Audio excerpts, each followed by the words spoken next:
Welcome to English Listening Practice.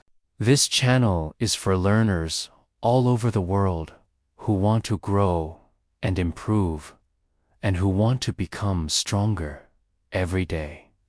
We have lost many opportunities because of our fears and worries. If you just listen to this and make a few small changes, you can achieve some success.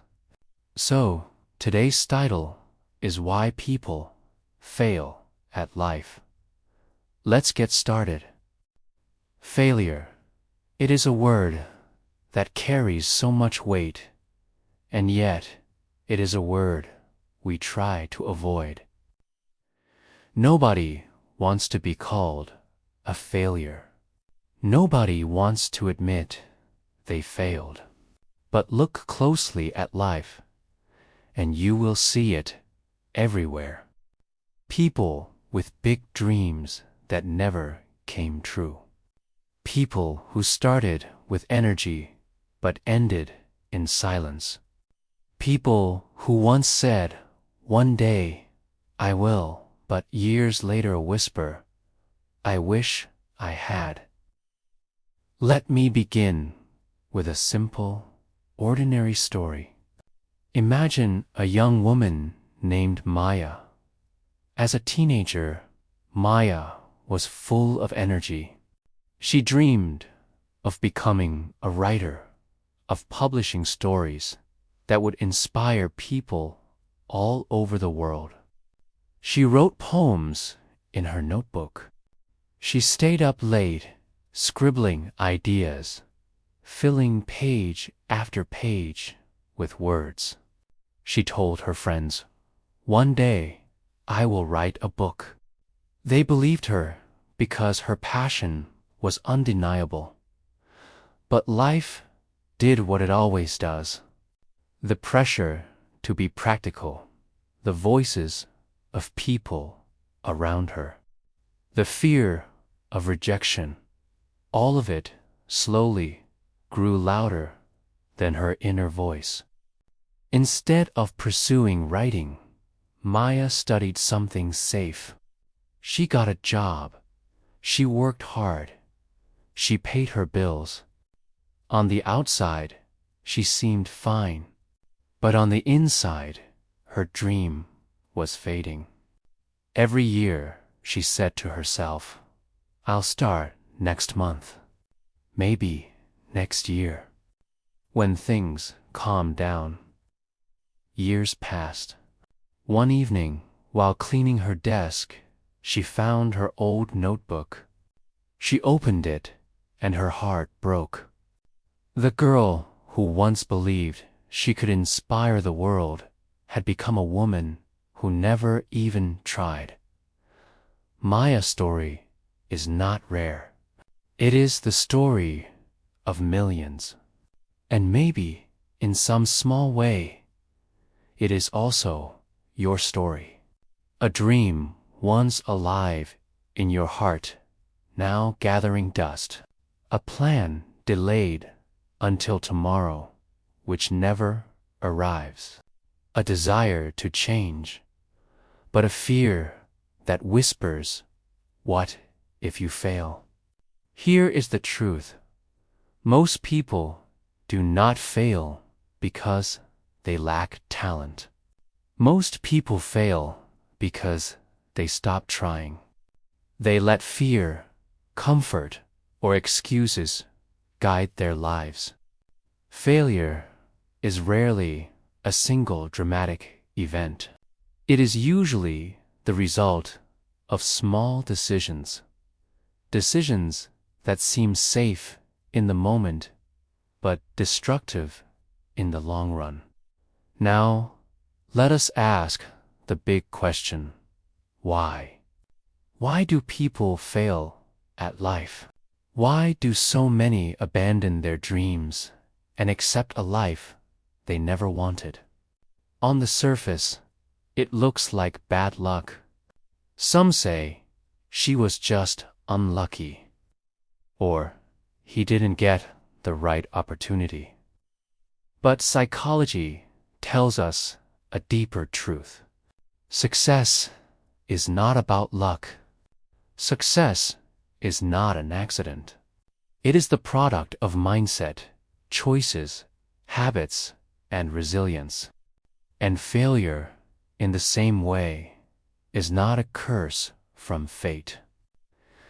It is the predictable outcome of certain patterns that can be understood, and more importantly, avoided.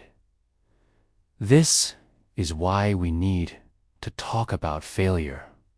Because if you never face it, you can never overcome it. If you avoid the word, you will avoid the lessons. And if you refuse to look at what is broken, you will never know how to build something strong. But here's the beautiful part.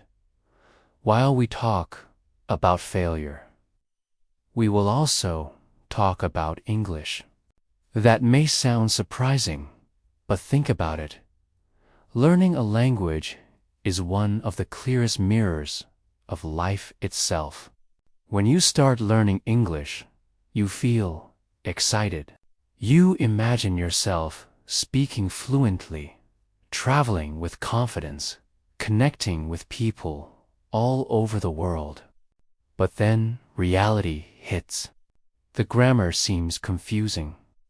You forget words in conversation. You feel embarrassed when you make mistakes. Slowly, fear creeps in. You stop practicing.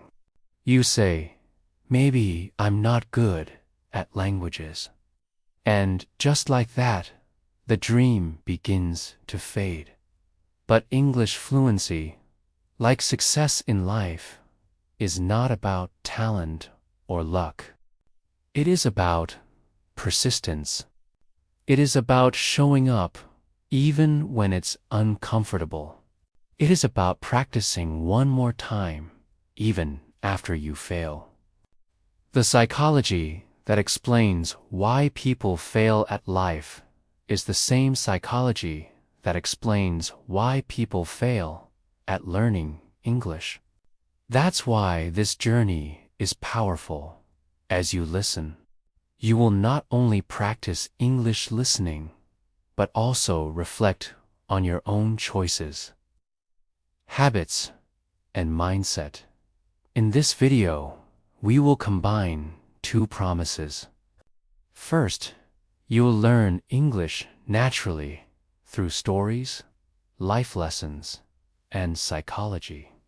You will hear useful phrases like comfort zone, bounce back, and time flies. Not in isolation, but in meaningful, memorable contexts. Second, you will understand why people fail at life, and more importantly, how to avoid that path. By the end, you will not only improve your fluency, but also strengthen your mindset. Let me explain how we will do this. We will use contrast. Contrast is one of the most powerful ways to learn. To understand strength, you must first look at weakness. To appreciate truth, you must first see illusion. To understand success, you must first face failure. Every section of this video will take you deeper into that contrast. We will move step by step from comfort zones to fear, from procrastination to discipline, from purpose to resilience, until we reach the final truth, the mindset that turns failure into fuel for success. And here's something important. Do not expect comfort. This journey will be honest, sometimes brutally honest. You will hear harsh truths about why people fail. You may feel uncomfortable as you recognize your own habits in these stories. But remember, discomfort is a sign of growth.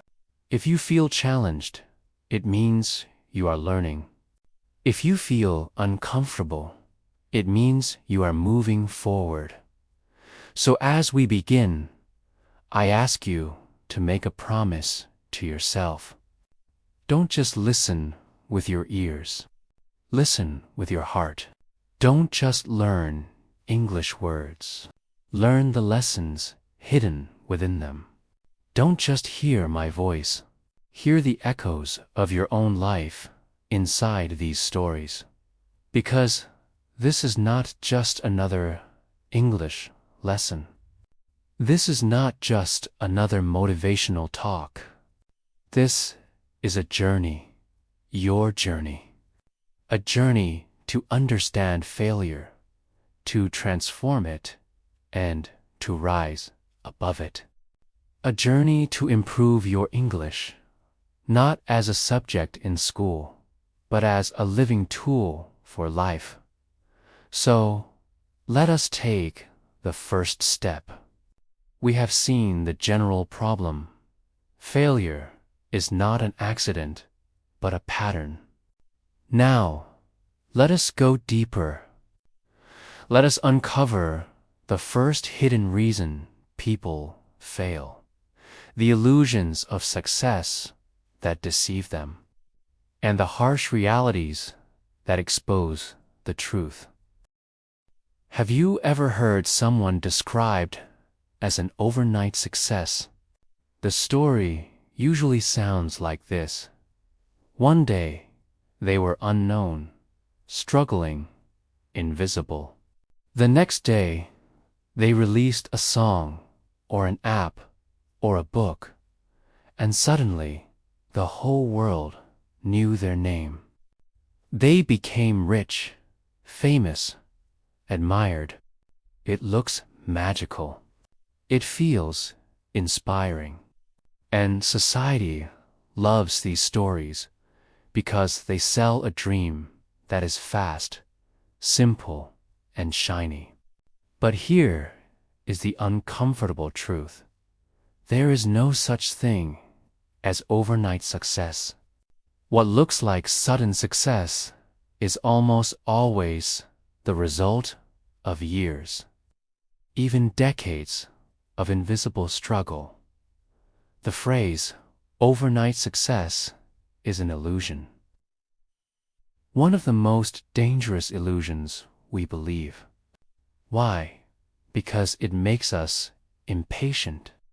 It makes us think that if success doesn't come quickly, it will never come. It tricks us into comparing our messy beginnings to someone else's polished highlight. It whispers, if you are not already successful, maybe you never will be. And slowly, many people give up before they even begin. Let's pause here and look at some common English phrases society uses to sell this illusion. Dream big. Follow your passion. Find your true calling. On the surface, these phrases are positive. They sound motivating. But if you listen carefully, there is also a hidden danger. Dream big often becomes dream without action.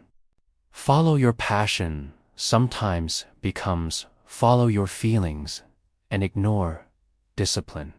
And find your true calling can make people believe that success is about discovering something magical instead of building something difficult. These phrases, repeated again and again, create expectations that don't match reality. Here's where psychology helps us understand the trap. Our brains are not perfect machines of logic. They are wired with biases. One of the strongest is confirmation bias. This means we tend to look for information that confirms what we already believe. If you believe success should be fast, you will notice only the stories of people who became famous quickly. You will ignore the 10,000 stories of people who worked for years before anyone noticed them. Another bias is the illusion of control. We believe we can control outcomes more than we really can. You might think, if I just work hard for 1 year, I will definitely succeed. But success is influenced by many factors: effort, timing, environment, persistence, and sometimes pure randomness. Believing you can control everything sets you up for frustration. So let's break this illusion. The dream of easy, fast success is not only false, it is harmful. It makes you impatient. It makes you doubt yourself. And most dangerously, it makes you quit too soon. The reality of success is not glamorous at the beginning. It is not exciting Instagram posts, or perfect YouTube thumbnails, or motivational slogans. The reality of success is struggle, repetition, boredom, failure, correction, and then doing it all again. Let me tell you a story. There was once a young musician named Alex. He spent years playing in tiny bars where nobody listened. Sometimes people even walked out before his set finished. He recorded songs, but no record label cared. He could have given up. Many of his friends told him, "It's hopeless. Be realistic. Find another path." But Alex kept playing. Night after night, year after year. After almost a decade, one of his songs finally gained attention. People called him an overnight success. But was it really overnight? No, it was 10 years of invisible effort that nobody wanted to see. This pattern repeats in every field. The writer whose book becomes a bestseller probably wrote 5 books before anyone noticed. The athlete who wins a medal likely trained for 20 years before that moment. The entrepreneur whose app explodes in popularity probably failed in 3 other businesses first. Success looks sudden, but the reality is a long road paved with consistency. Now, let's connect this to English learning. Many students think, if I just study English for a few months, I'll be fluent. They look at someone who speaks beautifully and assume it was natural or easy. But fluency, like any success, is built through invisible struggle. Hours of listening, speaking, practicing, making mistakes, correcting mistakes, and trying again. Fluency is not a magical gift. It is a daily habit. This is why we must challenge another popular phrase: follow your passion. On one hand, passion is powerful. It gives energy. It makes the journey exciting. But passion alone is never enough. Passion without discipline burns out. Imagine you are passionate about learning English. You study intensely for 1 week, but then you stop because it feels difficult. Passion started the fire, but only discipline can keep it burning. The illusion is that passion will carry you. The reality is that persistence carries you. Here's a key English phrase: consistent struggle. It may sound negative, but it is actually the recipe for growth. Consistency means you show up every day. Struggle means you face difficulty without running away. Together, they build mastery. The illusion says success should be easy. The reality says success is difficult, but difficulty is the path. Now, let's look deeper into the psychological trap of instant gratification. Our brains love quick rewards. Social media, video games, junk food, they all give us small hits of dopamine instantly. But success in real life works in the opposite way. The rewards come later, sometimes much later. You plant the seed today, but the tree grows over years. Many people fail not because they cannot succeed, but because they quit before the tree grows. They wanted fruit immediately, and when it didn't come, they abandoned the garden. This brings us to another important English expression: paying the price. Every success demands a price: time, effort, discomfort. Society often hides this price. Advertisements say, "Learn English fast," or "Get rich quick." But nothing valuable comes without cost. The illusion is the promise of shortcuts. The reality is the discipline of paying the price every day. Let me pause and ask you a question. Which side do you believe in?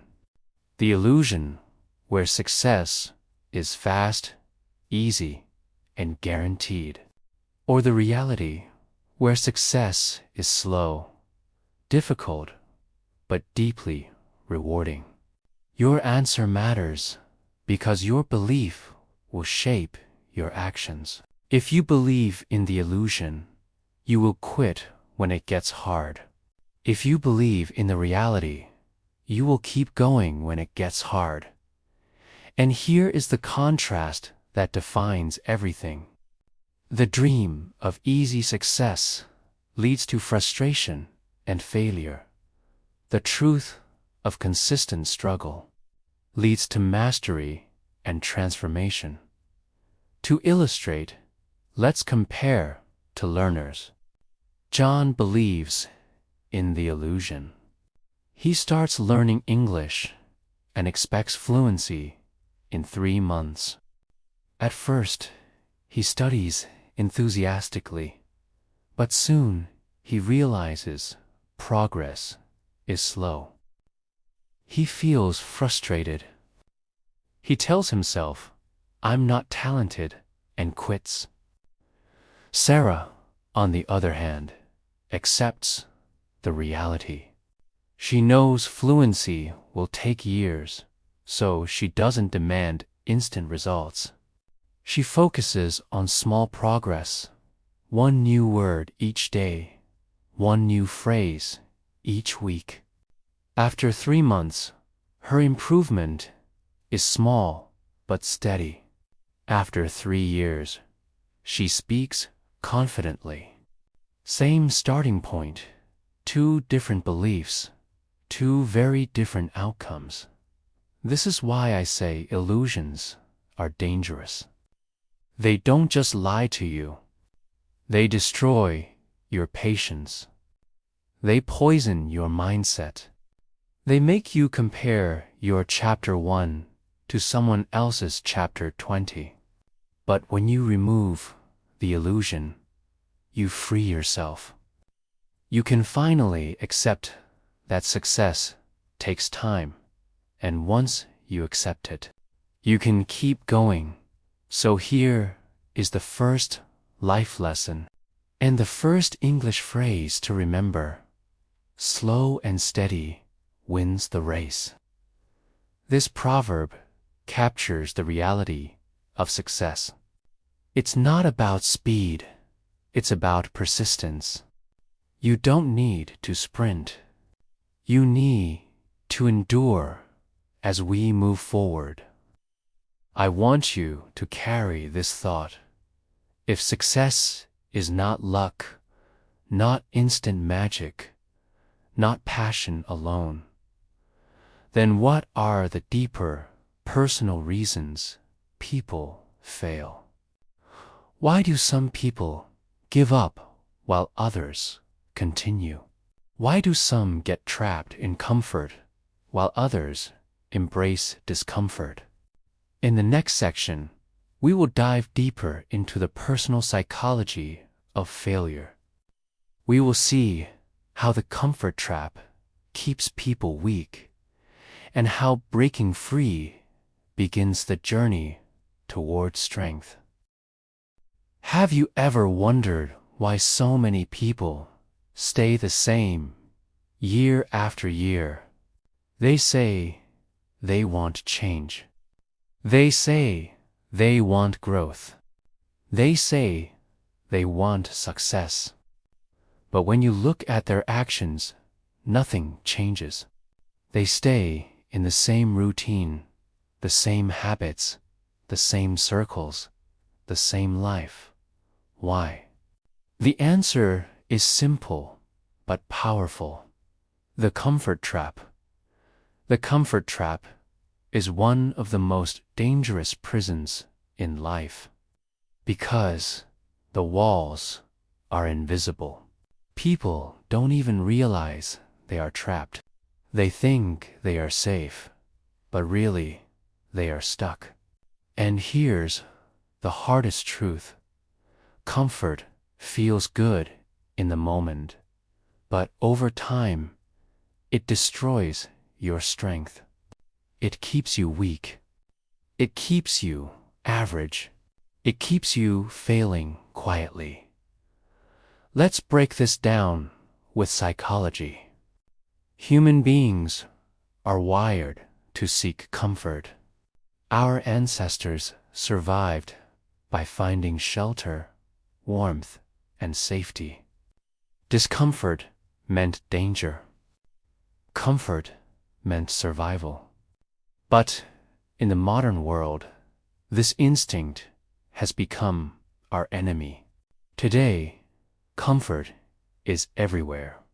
Fast food, endless entertainment, soft routines, easy excuses. And while comfort keeps us safe, it also keeps us small. Growth lives outside of comfort, and when you avoid discomfort, you avoid growth. Think about this in the context of learning English. Imagine a student named Amir. Amir wants to speak English fluently. He studies grammar rules. He reads books. He watches videos. But when it comes time to speak with real people, he stays silent. Why? Because silence is comfortable. Speaking feels dangerous. He might make mistakes. He might be judged. He might feel embarrassed. So Amir stays in the comfort zone of reading and listening. And year after year, his speaking ability never grows. His comfort zone has become his prison. Now, let's introduce a key English vocabulary phrase: comfort zone. Your comfort zone is the space where you feel safe and secure. No risks, no fear, no embarrassment. But here's the paradox. Inside the comfort zone, nothing new happens. You cannot learn, you cannot grow, you cannot transform. Growth only begins when you step outside into the zone of discomfort, challenge, and even pain. Another key word is avoidance. Avoidance means running away from the things that scare you. Amir avoided speaking because it made him nervous. But every time he avoided it, his fear grew stronger. Avoidance may feel like protection, but in reality, it is poison. The more you avoid, the weaker you become. Let me give you another story. Sarah wanted to become healthier. She dreamed of running a marathon. But every time she thought about jogging, she told herself, "I'll start tomorrow." Why? Because the couch was comfortable. The TV was comfortable. Sleeping in was comfortable. Running was uncomfortable. So she avoided it. Months passed, years passed, and her dream stayed a dream. Sarah's comfort zone didn't just keep her safe, it kept her stuck. Now let's talk about resilience. Resilience means the ability to bounce back after difficulty. But here's the key. Resilience is not built in comfort. Resilience is built in struggle. When you lift a weight at the gym, your muscles tear slightly, and in the process of healing, they grow stronger. The same is true in life. Every time you face discomfort, you grow more resilient. Every time you stay in comfort, you lose resilience. And here we arrive at a harsh but powerful contrast. Comfort versus growth. Comfort feels good now, but costs you later. Growth feels difficult now, but rewards you later. Comfort keeps you weak. Growth makes you strong. Comfort is safe in the short term. Growth is safe in the long term. Winners understand this. They embrace discomfort because they know it is the doorway to progress. Losers avoid discomfort, telling themselves they are protecting themselves, when in reality, they are destroying their potential. Here's another useful English phrase: discipline. Discipline means doing what you need to do, even when you don't feel like it. Comfort destroys discipline, because comfort always whispers, "Relax, do it later. It's fine." But growth depends on discipline, because discipline forces you to act even when you feel uncomfortable. Let's make this very practical.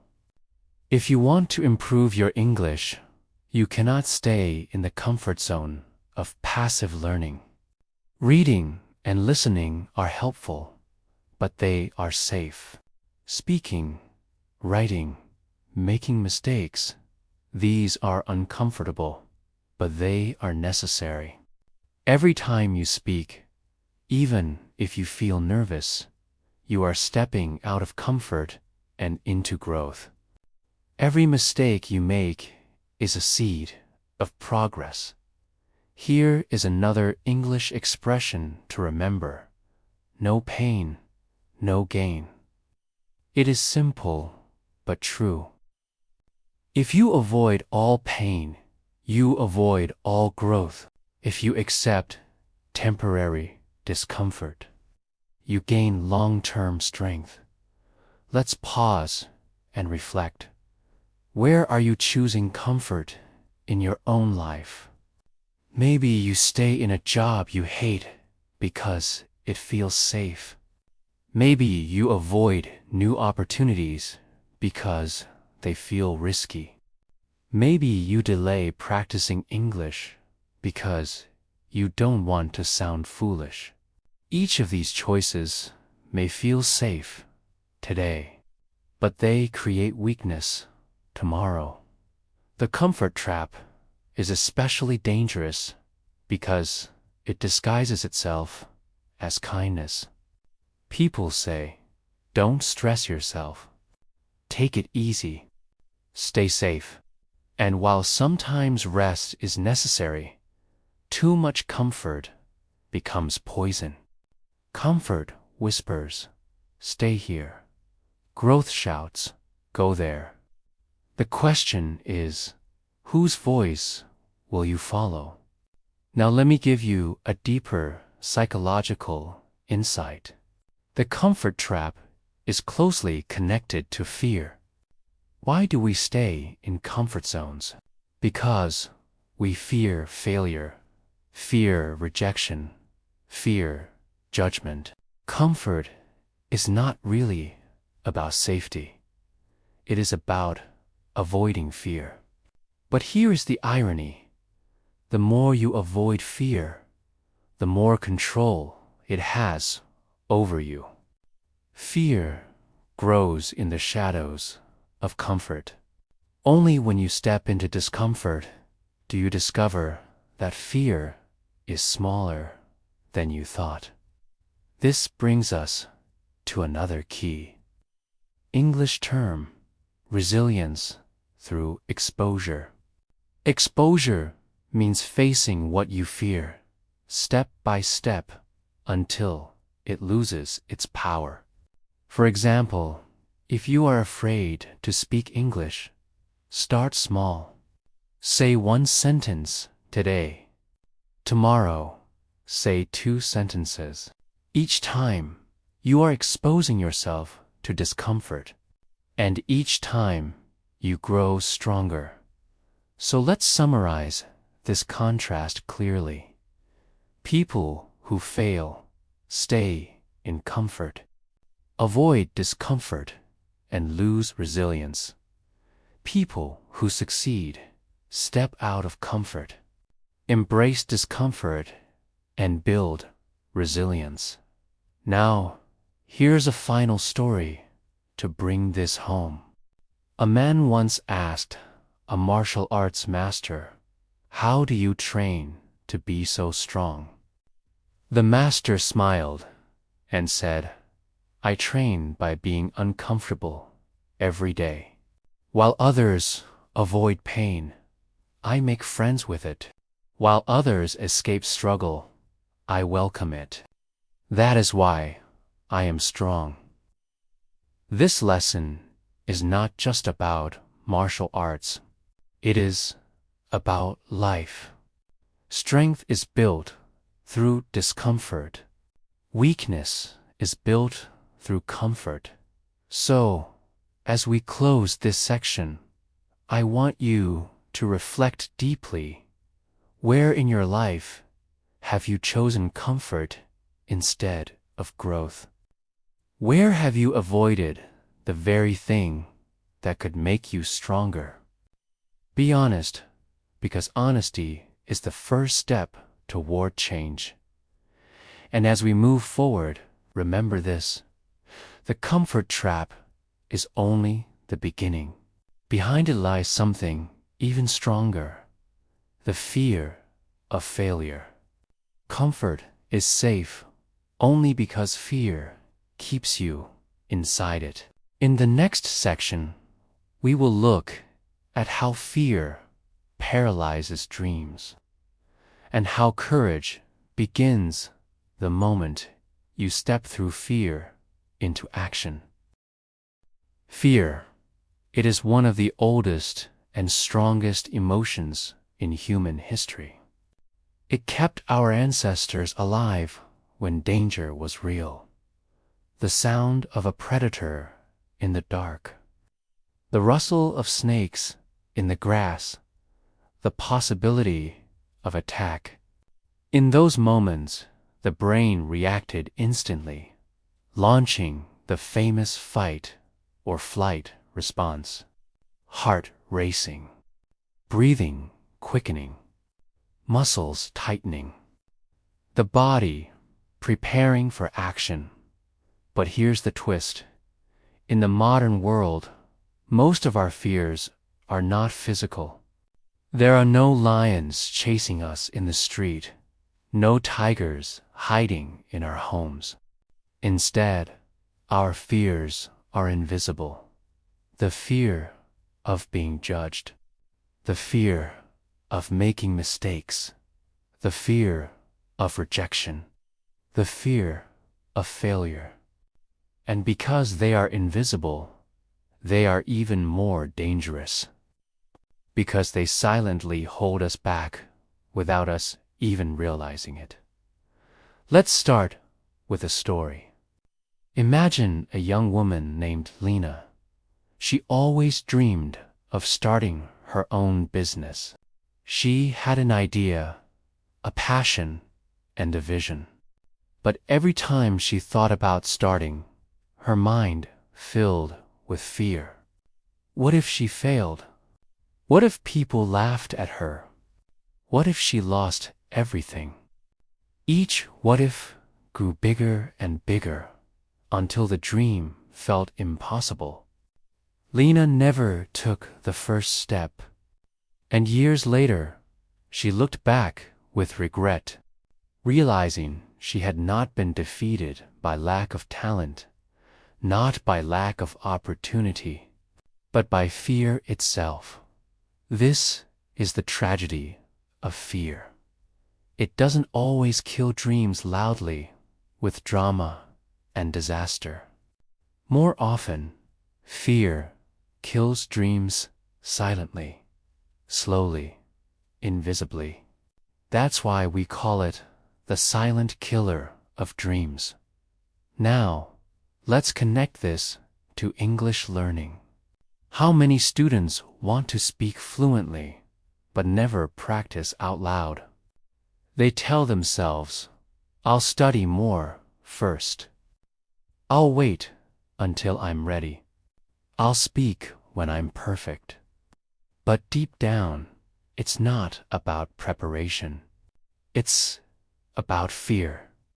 They are paralyzed by fear, afraid of mistakes, afraid of sounding foolish, afraid of being judged. And so they wait, and wait, and wait. But waiting never brings fluency. Only action does. Let's pause for a vocabulary focus. Here are some key English phrases connected to fear. Paralyzed by fear, frozen. Unable to act because of fear. Fear holds you back. Fear prevents you from moving forward. Face your fears. Confront the things that scare you. Fear of failure. The belief that if you fail, it will be unbearable, so you avoid trying. Repeat these phrases with me in your mind, and notice how they connect not only to English, but to life.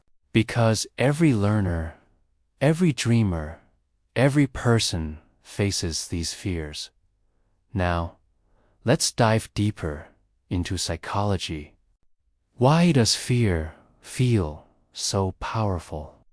Because the brain does not always separate physical danger from emotional danger. When you stand up to speak English in front of others, your brain reacts almost the same way as if you were facing a wild animal. Your heart races. Your hands sweat. Your mind screams, "Escape." This is the fight or flight response. Except there is no lion. There is no tiger. The only danger is the possibility of embarrassment. Yet the brain reacts as if your life is at stake. This is why fear is so deceptive. It makes you believe the risk is greater than it really is. It magnifies mistakes, exaggerates dangers, and whispers lies. Fear says, if you fail, it will destroy you. But here's the truth. Failure never destroys you. In fact, failure teaches, strengthens, and shapes you. What destroys you is never trying at all. Let's contrast two kinds of people. One is ruled by fear. They avoid challenges, stay silent, delay action, and protect themselves from possible embarrassment. They feel safe, but inside they remain weak, unfulfilled, and full of regret. The other is ruled by courage. They feel fear, yes, but they act anyway. They step into the unknown. They risk failure. They accept mistakes. And with each action, they grow stronger, wiser, and freer. This contrast, fear versus courage, is at the heart of all success.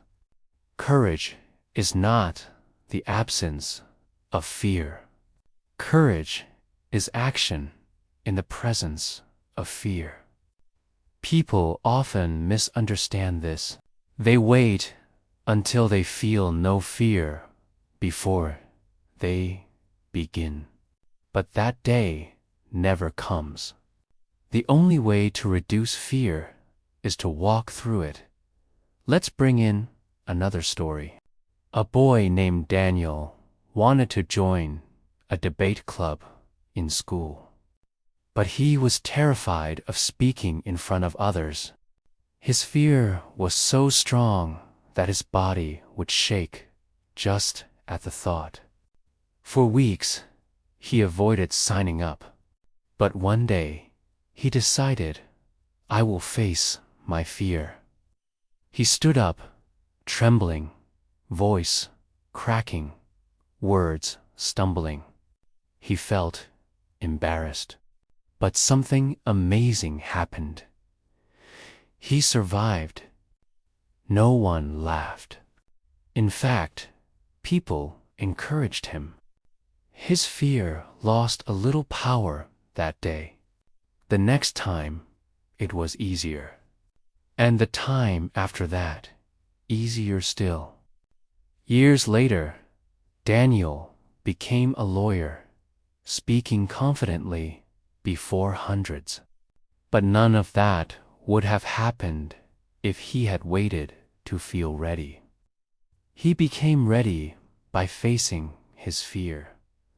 So let's make this very practical. If you want to overcome the fear of failure in learning English, here are 3 steps. Acknowledge the fear. Don't deny it. Say to yourself, yes, I am afraid of speaking. I am afraid of mistakes. Naming the fear takes away its mystery. Take small actions. Don't wait for the big stage. Start small. Record yourself speaking 1 sentence. Share a short conversation with a friend. Each action weakens fear. Reframe failure. Instead of thinking, if I fail, I am foolish, think, if I fail, I learn. Every mistake is not a punishment.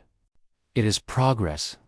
Now, let's highlight another important English expression. Feel the fear and do it anyway. This phrase is a powerful reminder that fear does not have to stop you. Everyone feels fear. But only the courageous move forward despite it. Let's contrast again. Fear imagines the worst outcome. Courage focuses on the possibility of growth. Fear whispers, "What if you fail?" Courage shouts, "What if you succeed?" Fear freezes you. Courage frees you. This contrast creates the emotional tension that defines human life. Every dreamer stands at a crossroads. Stay in the prison of fear, or walk into the unknown with courage. Which path you choose determines your destiny. Let me ask you directly, what dream have you delayed because of fear? What opportunity have you avoided because of the possibility of failure? Be honest, because the first step toward courage is admitting where fear has been holding you back. Here is one final story to bring this home. A man on his deathbed was asked what he regretted most. He didn't say, "I regret the failures." He didn't say, "I regret the mistakes." He said, "I regret the things I never tried because I was too afraid." This is the ultimate tragedy of fear. It does not protect you. It steals your life, one unattempted dream at a time. So what can we learn? Fear is natural, but it is not final. Fear is powerful, but it is not permanent. And fear may whisper loudly, but courage speaks more strongly if you let it. You must choose to act, because courage is not a gift. It is a choice. And that choice is available to you every single day.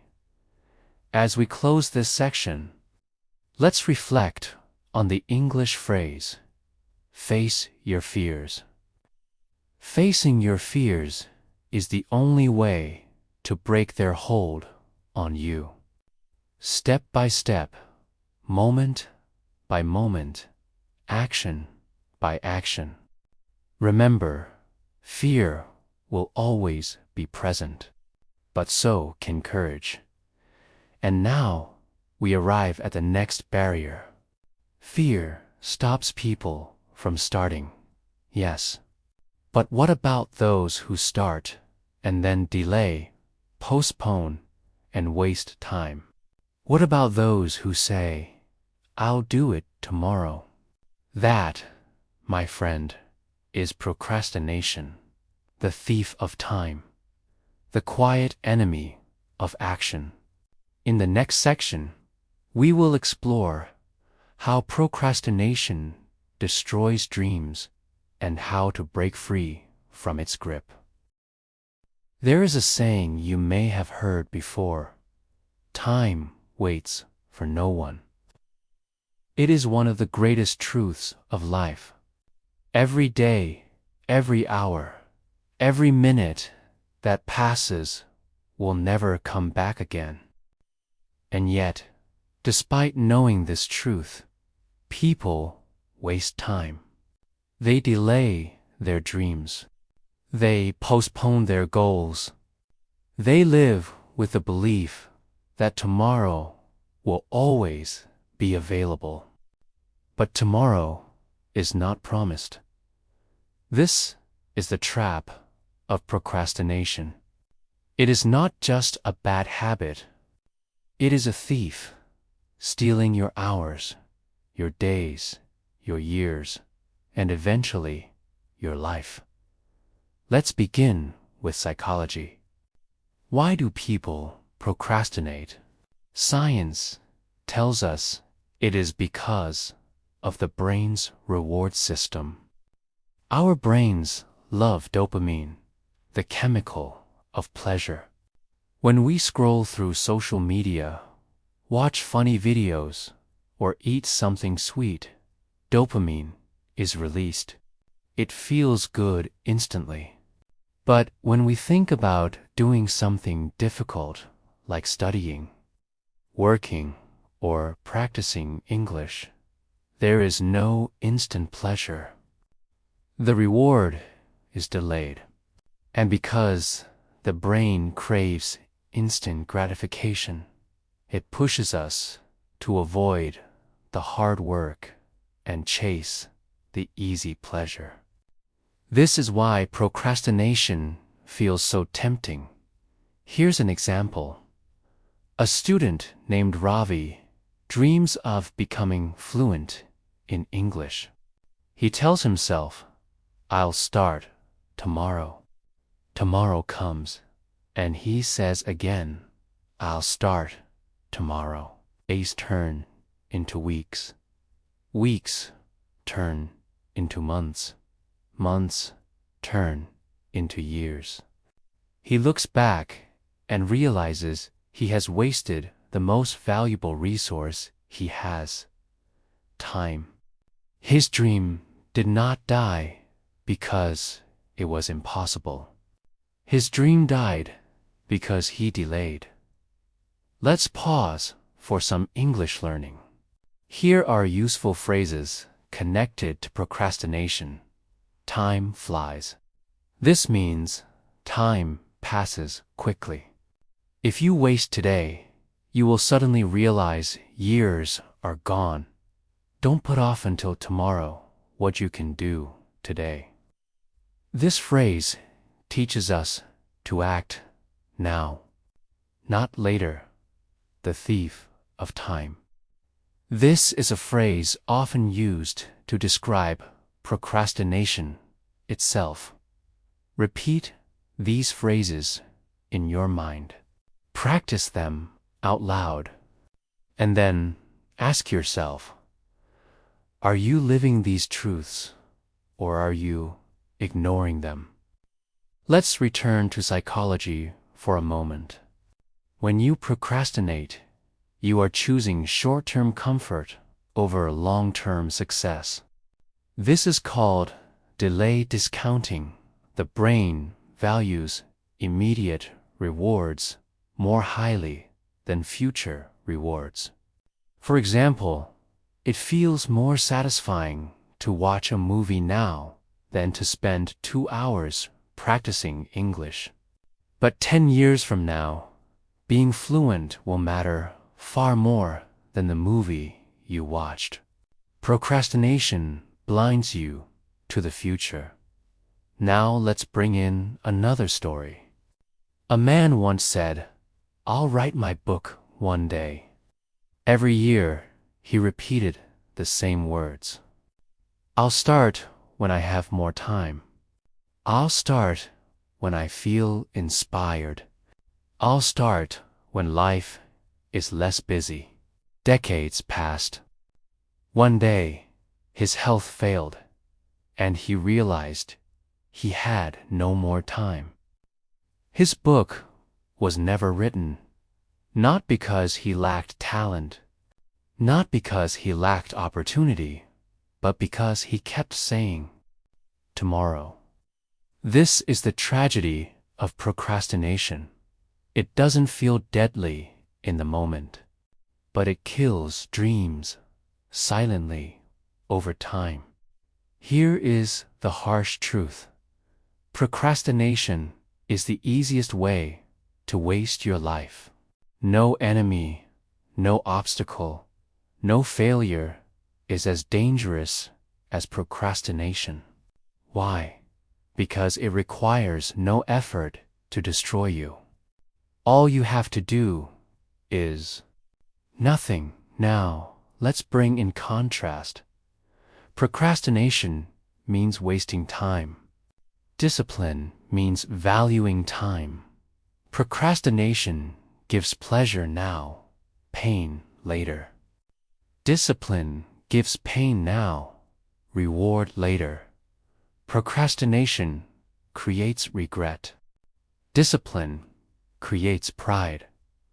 The people who succeed in life are not those who never feel lazy. They are those who fight against laziness with discipline. The people who fail in life are not those who lack dreams. They are those who never act on their dreams because they keep postponing. Think about your own journey with English. How many times have you said, "I'll practice tomorrow"? How many times have you avoided speaking because you thought you weren't ready? How many times have you wasted an hour scrolling when you could have been learning? Each of those moments felt harmless, but each one added up, and together they create the reality of your fluency, or your lack of it.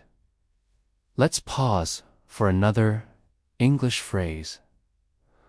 Lost time is never found again. Once the day is gone, it cannot return. This is why valuing time is the ultimate skill of winners. They know that every hour matters. Every choice matters. Every action matters. So how do you break free from procrastination? There are 3 key steps. Awareness. Admit to yourself when you are procrastinating. Most people lie to themselves and call it rest or preparation. Be honest. Are you delaying action because of laziness or fear? Small wins. Don't wait to feel motivated. Take one small action. Write one sentence in English. Speak one phrase. Read one page. Action creates momentum, and momentum destroys procrastination. Discipline over mood. Do not depend on how you feel. Discipline means you act even when you feel lazy. Winners act according to goals, not moods. Here's another phrase for your English practice. Strike while the iron is hot. This means take action immediately while the opportunity is available. If you wait too long, the opportunity disappears. Now, let's go even deeper. Why is procrastination so addictive? Because it gives you the illusion of control. When you say, "I'll do it tomorrow," you feel safe. You feel like you are still in charge. But really, you are surrendering your control to time. Each delay makes you weaker. Each delay makes it harder to start. Procrastination is not just a delay. It is a habit. And the longer you feed it, the stronger it grows. This is why the wisest people say that procrastination is not about time management. It is about life management. When you procrastinate, you are not just wasting minutes. You are wasting the very substance of your existence. Let me share one more story. A university professor once asked his students to imagine they had a jar. He filled the jar with big stones and asked, "Is it full?" The students said, "Yes." Then he added smaller pebbles, which filled the spaces between the stones. "Now, is it full?" he asked. They said, "Yes." Then he poured sand, which filled the tiny gaps. Finally, he poured water until the jar overflowed. Then he said, "This jar is your life."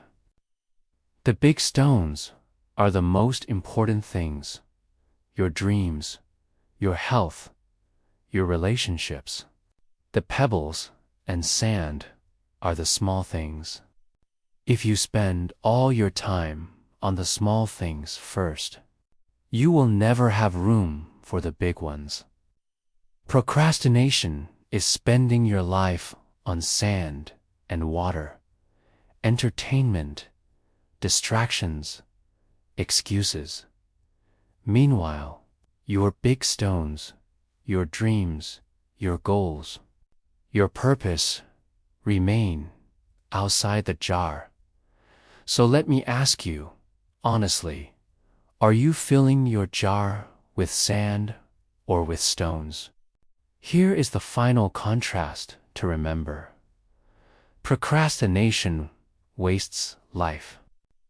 Valuing time creates life. Procrastination steals your future. Discipline builds your future.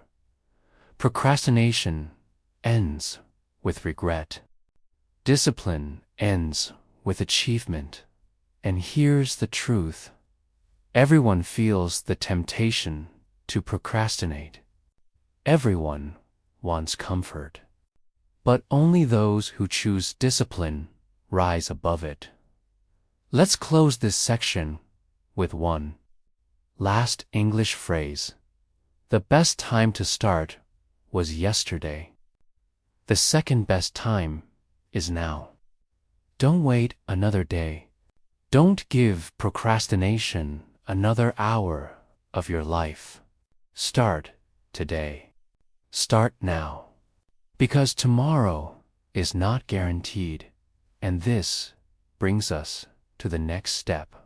If procrastination is the thief of time, then discipline is the guardian of time.